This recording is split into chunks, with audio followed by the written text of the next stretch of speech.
Hello people, we are back again to our channel, My Kitchen Experience. Today we are bringing you a different recipe of vegetable sauce. So I had to wash my vegetable by myself. I like doing these things by myself because of the hygiene part of it. Okay, so I'm washing my vegetable. I wash it repeatedly until I'm satisfied with it, until there's no sand in the water. And then the next step is to start slicing it. Look at me. So that's my hand. I'm slicing my vegetable by myself, so they will not always slice. When they are picking this vegetable, they pick it with a lot of dates, you get, so they will just cut everything for you. Like, they don't have the time to do it for you, so I had to do it by myself. I like doing it by myself.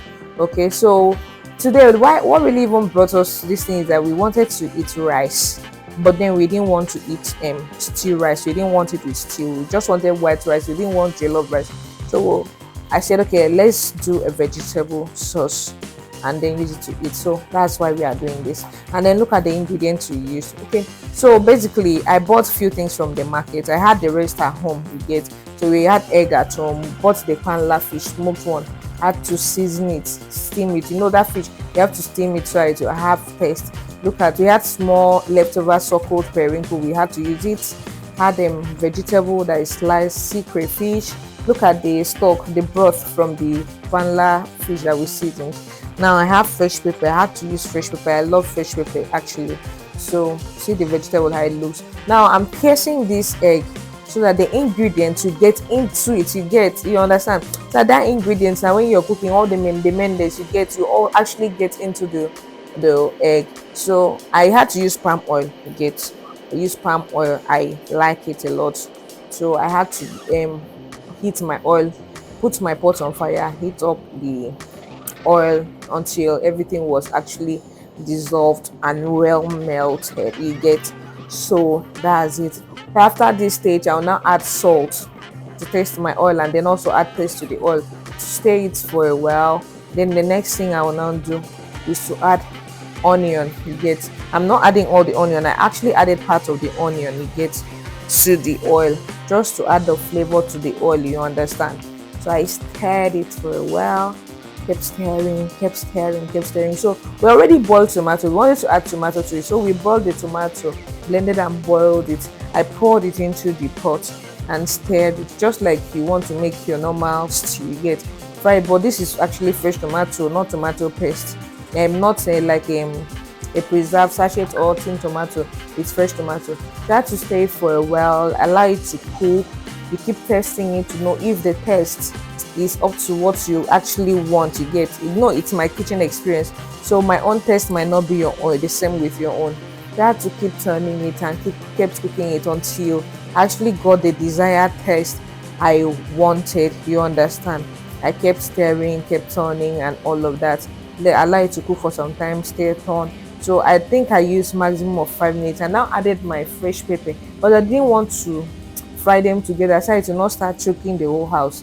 And now later added the fresh pepper and then stayed also for a while, but without staying too long. And now brought in my fish and the egg so that they will catch up with all the sweetness that is already in the pot already, get. So I stirred it and allowed it to cook for a while. Added curry powder. I least love with curry powder. You can add anything you want. Now added a seasoning cube, just one cube.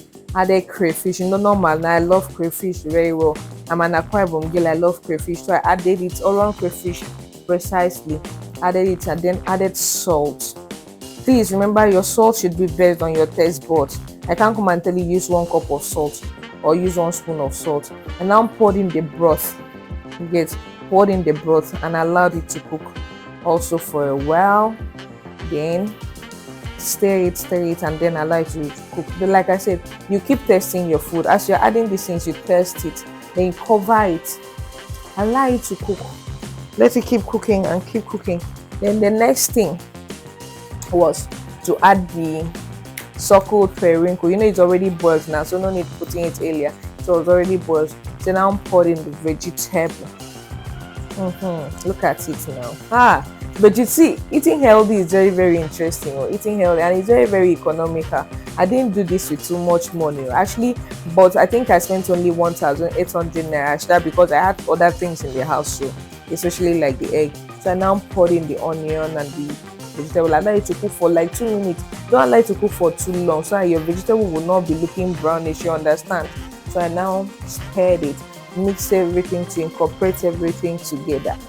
Once you turn this, your food is ready. If you want to eat it with rice, start boiling your rice. Maybe even in short, boil your rice before you start. If you are eating with potato, I love potato, boiled potato, so you boil it. If you want it with yam, you boil it. You can actually use this sauce to eat anything, like anything.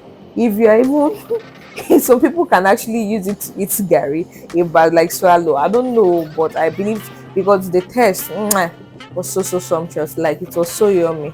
So you will actually enjoy this. It is healthy and you will like it. So let us know about your own experience. Thank you so much for watching.